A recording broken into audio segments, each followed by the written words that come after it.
But where did it come from? And how has it shaped the Adventist experience for the past 50 years?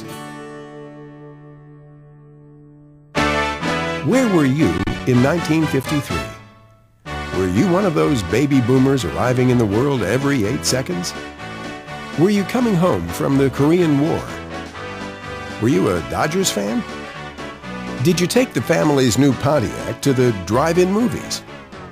The movies? No, of course not.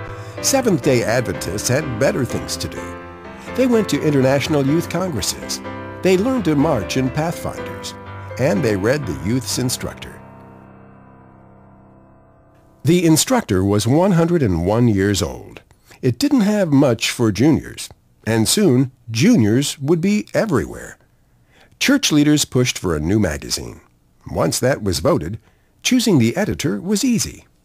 I think one reason I got the job was that they all knew Dad, so here comes the son of Arthur Maxwell, so they assume that he will have some of the same talents.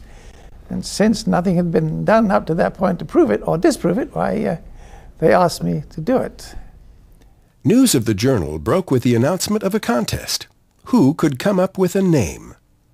And about 1,600 names came in. And then we had a committee one day to actually decide the name, and several names were talked about. And one name was almost voted. When I did mention to the group that over 200 letters had come in recommending the name Junior Guide. And the committee immediately changed directions and voted Junior Guide as the name. Yes, I was really privileged to be one of the kids who got to name Junior Guide. I made up a long list of possible names and I whittled them down, and I thought, what do juniors need? They don't need instruction, maybe a guide.